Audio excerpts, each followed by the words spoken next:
You don't need to defend yourself so much. But here's the uncomfortable truth.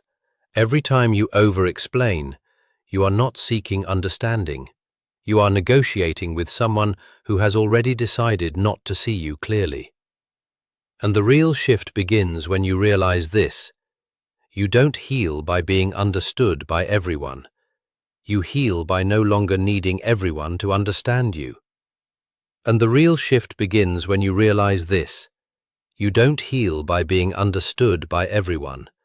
You heal by no longer needing everyone to understand you. Think about how many conversations have left you exhausted, not because you were wrong, but because you kept trying to make it make sense to someone who was never trying to understand in good faith.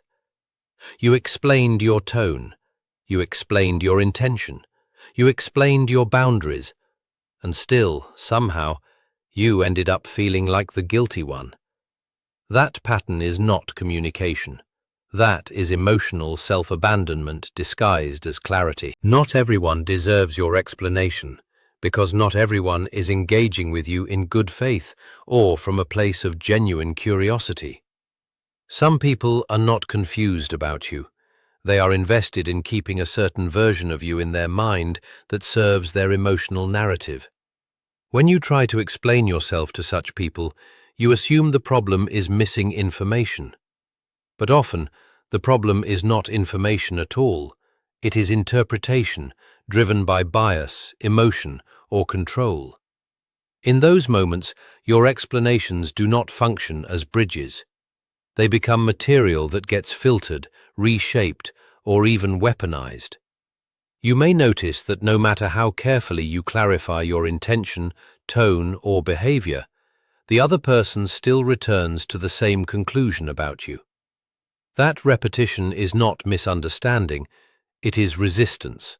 And resistance does not dissolve through better wording. It dissolves only when the person is willing to see differently, which is outside your control. Over-explaining in these dynamics often comes from a deeper emotional place. Many people learned early in life that being misunderstood was unsafe. So they developed a habit of over-clarifying to prevent conflict, rejection, or punishment. It creates the illusion that if you can just make them understand, you will regain emotional safety. But in reality, you are placing your nervous system in the hands of someone who is not regulating it with care. The cost is subtle, but real. Each unnecessary explanation weakens your internal certainty. You begin to doubt your tone, your memory, your intent, even when you were originally clear. You start adjusting yourself to fit someone else's comfort with reality, and slowly you abandon your own perception just to reduce external tension. Recognizing that not everyone deserves access to your explanations is not about becoming cold or secretive. It is about conserving emotional energy for relationships where understanding is mutual, not forced. Some people only gain power in conversations where you keep proving yourself. Walking away from that cycle is not avoidance, it is self-respect. Over-explaining is often not just a communication habit, it is an emotional survival strategy that develops when a person learns, usually early in life, that clarity alone is not enough to feel safe. In environments where love, approval, or peace were conditional, you may have discovered that being understood required constant justification. So instead of trusting that your intentions were enough, you learned to build a case for yourself, to fill every gap before someone else could misinterpret you. Over time, this turns into an automatic reflex in adulthood. What makes this pattern powerful is that it feels responsible. You are trying to prevent misunderstanding, prevent conflict, prevent rejection. But underneath that effort is a deeper fear. If they misunderstand me, something bad will happen to me emotionally. So you keep talking, clarifying, adjusting your tone, adding context, as if enough detail can guarantee acceptance. The nervous system is not trying to be logical here, it is trying to avoid threat. The problem is that this strategy was formed in relationships where understanding was inconsistent or unsafe. As an adult, it gets carried into interactions where it is no longer necessary, yet it still activates automatically. You might notice that even when someone is already being dismissive or emotionally closed off, you still feel compelled to fix their perception of you. That urge is not about communication. It is about regulating internal anxiety through external validation. Over time, over-explaining reinforces a painful loop. The more you justify yourself, the more you subtly communicate that your initial words were not enough. That weakens your own sense of credibility in your mind. Instead of feeling grounded in what you meant, you start scanning for how it might be received, corrected, or challenged. This creates a shift where your internal truth becomes secondary to someone else's interpretation. Healing this pattern involves recognizing that clarity does not require repetition, and honesty does not require persuasion. You are allowed to state something once and let it exist without defending it endlessly. Emotional maturity is not measured by how well you can convince others, but by how firmly you can stay connected to your own understanding without needing constant approval to stabilize it. When you are dealing with emotionally unsafe or controlling individuals, your explanations do not land as bridges of understanding. They become tools that can be reshaped, questioned, or turned back on you. This is because such people are not engaging with your words to understand your reality. They are engaging to maintain their own emotional position, which often depends on you being uncertain, defensive, or reactive. In that space, your clarity does not resolve the issue, it feeds the cycle. You may notice a pattern where you explain something once, and instead of receiving closure, you are met with new doubts, new accusations, or shifting goalposts. What you clarified becomes partially ignored, reframed, or reduced in a way that keeps you in a state of having to defend again. This is not accidental confusion. It is often a dynamic where your explanations are used to extract more emotional labor from you, more justification, more softness, more compliance. This is where the emotional cost becomes important to recognize. Each time you re-explain yourself in such dynamics, you are not just sharing information. You are re-entering a negotiation where your perception is not being treated as valid. Over time, this creates self-doubt because your internal experience starts getting filtered through someone else's rejection or distortion. You begin to wonder if you need to say it better, even when the real issue is not clarity, but receptivity. In healthier interactions, explanation leads to resolution. In unsafe ones, explanation leads to continuation. That continuation often benefits the other person's need for control, superiority, or emotional leverage. They may not consciously think of it this way, but the pattern remains the same. Your effort keeps the conversation alive in a way that centers their interpretation rather than your truth. This is why over-explaining in such contexts becomes self-defeating. Instead of creating understanding, it often deepens entanglement. The more you elaborate, the more surface area there is for distortion. At some point, protecting your clarity requires reducing engagement, not increasing detail. Emotional safety is not built by convincing someone who benefits from not being convinced. You cannot logic someone into empathy, because empathy is not an intellectual achievement. It is an emotional capacity. It does not come from having access to more facts, better phrasing, or a more complete explanation. It comes from the ability to recognize another person's internal experience and allow it to matter without needing to distort it. That capacity is rooted in emotional development, not argument strength. This is why many people feel exhausted when they try to make someone understand. They assume misunderstanding is a problem of missing information, so they keep adding context, details, and clarification. But when the other person lacks emotional openness, those additions do not create connection. They only increase frustration on both sides. You become more urgent in your explaining, and they become more fixed in their interpretation. Empathy requires a certain willingness to pause one's own assumptions. If that willingness is not present, no amount of logic will replace it.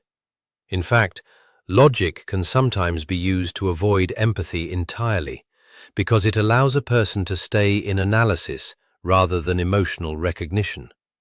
So you may find yourself presenting very reasonable explanations, only to receive responses that feel cold, dismissive, or selectively interpreted. That is not a failure in your communication. It is a limitation in the other person's emotional availability. When you continue trying to convince someone who is not emotionally receptive, you often end up over-functioning in the interaction. You take responsibility for their understanding, their perception, and even their reaction. This creates an imbalance where you are doing all the emotional work while the other person remains unchanged. Over time, this dynamic can drain your sense of clarity because you start believing that if you just try harder, empathy will eventually appear. But empathy cannot be forced into existence through persuasion. It either exists in the interaction or it does not. Recognizing this helps you stop confusing emotional unavailability with solvable misunderstanding. It also allows you to redirect your energy away from convincing others and toward choosing relationships where understanding is already possible, not something you have to manufacture through effort. Every time you keep proving your innocence in spaces where it is not genuinely questioned in good faith, you slowly erode your own emotional stability. Even if you are objectively right, the act of repeatedly defending yourself shifts your attention away from your experience and places it into someone else's interpretation of it. That shift is subtle at first, but over time it changes how you relate to yourself. Instead of holding your internal truth as primary, you begin to treat it as something that needs external approval. You start checking whether your explanation was enough, whether your tone was correct, whether your words will finally stop the questioning. In that process, your nervous system begins to associate safety not with knowing you are right, but with being accepted by the other person's perception. That is a fragile foundation because it depends entirely on their response, not your clarity. The emotional cost builds quietly. Each explanation that comes from a place of defending innocence reinforces the idea that your initial presence or statement was insufficient. Even when you are not wrong, the repeated act of justification can create a felt sense of guilt, as if you are constantly under review. This is where people often feel drained, confused, or internally shaky after conversations that should have been simple. In healthier dynamics, your truth is met with basic respect, even if there is disagreement. You are not required to repeatedly re-establish your intention just to be seen as neutral or valid. But in invalidating dynamics, the standard keeps shifting. What was once clear becomes questioned again, and you find yourself returning to the same ground, trying to rebuild certainty that should not have been destabilized in the first place. The more you engage in proving innocence in such cycles, the more you unintentionally train yourself to doubt your own baseline perception.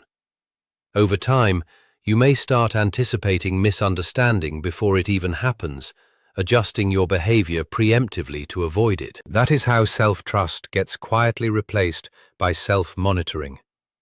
What preserves your emotional stability is not better defense, but knowing when your truth does not need ongoing justification. When innocence is real, it does not require endless rehearsal. Healthy people ask questions because they want to understand you more accurately. There is curiosity, openness, and a willingness to adjust their perception when new information appears. Even when there is disagreement, the underlying tone is still one of respect for your internal experience. You feel that your words are being received, not interrogated. In such interactions, explanation feels like a bridge, because both sides are actually trying to meet in the middle. Unhealthy dynamics operate differently. Questions are not always questions, they function more like pressure points. The purpose is not clarity, but control, dominance, or emotional certainty at your expense. Instead of trying to understand your perspective, the other person is often trying to stabilize their own narrative by pulling you into repeated justification.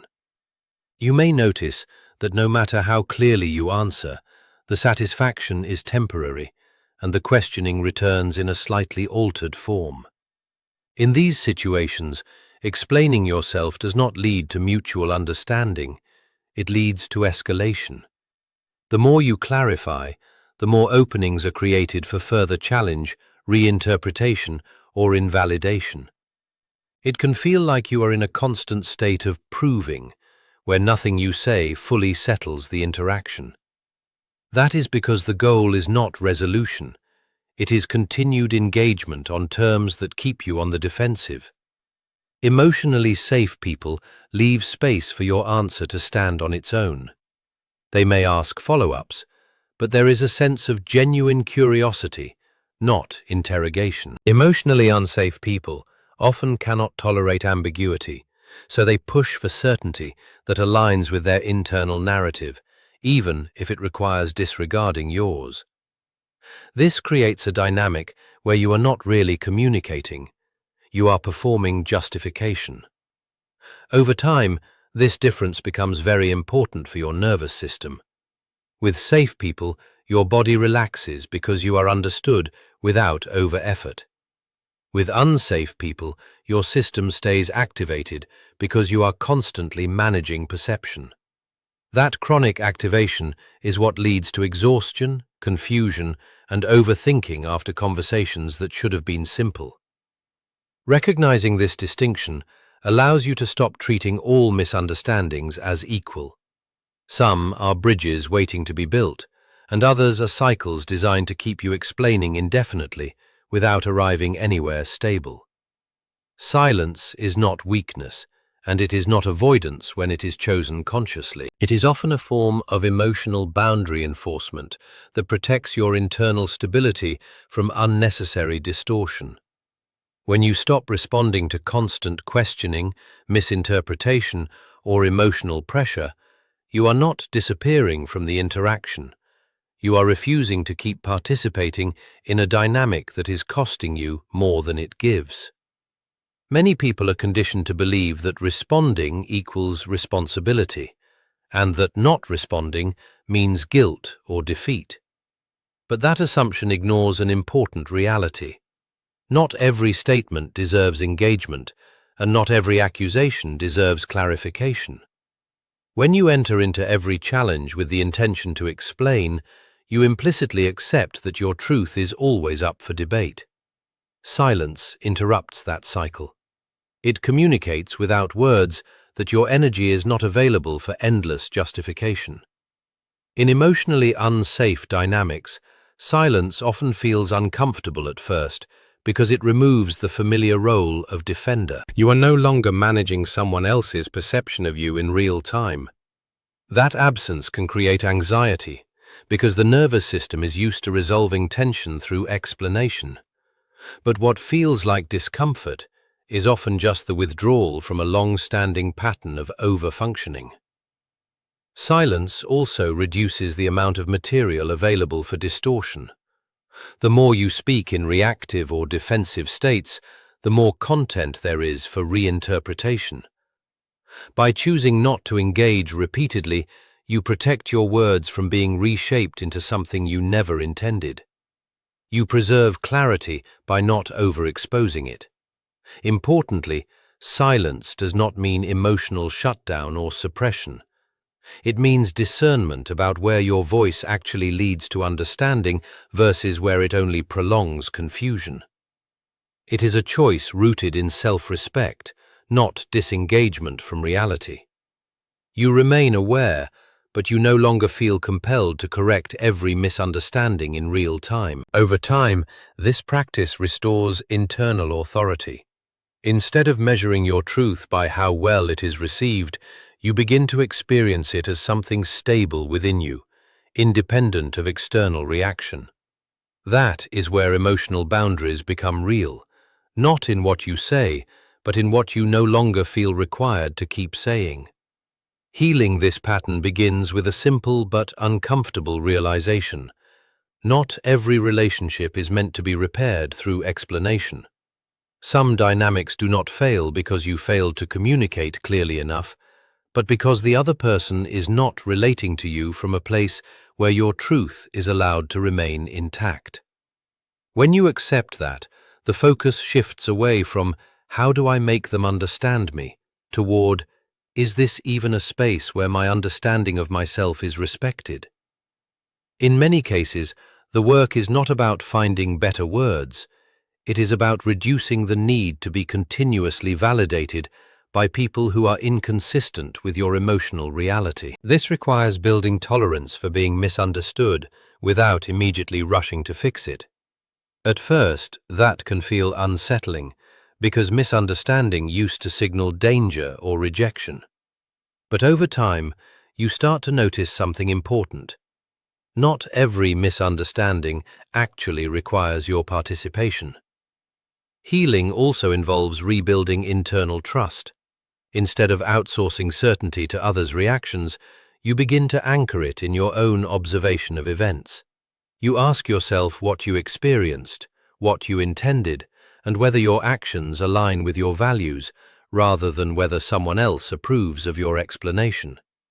That shift is subtle, but it changes the direction of your emotional energy from outward defense to inward clarity. As this internal trust strengthens, your need to over-explain naturally decreases. You start to recognize that clarity does not require repetition, and truth does not require performance. You become more selective about where your emotional labor goes, and you stop investing in conversations that only function through your constant justification. This does not make you disconnected. It makes you more precise. You begin to engage where there is mutual openness and step back where there is distortion or resistance. Over time, your relationships become less about defending your reality and more about sharing it in spaces where it is already welcomed. And in that shift, something important returns. The sense that your voice does not need to fight for legitimacy every time it is spoken. The core truth running through all of this is simple. You do not grow by constantly proving yourself to people who are committed to misunderstanding you. You grow by recognizing where your explanations are no longer creating clarity, but instead keeping you trapped in cycles of doubt, defense, and emotional exhaustion. There is a point where communication stops being connection and starts becoming self-abandonment. That is the moment you keep adjusting your tone, your words, your intent, not to be understood, but to be accepted by someone who is not meeting you halfway.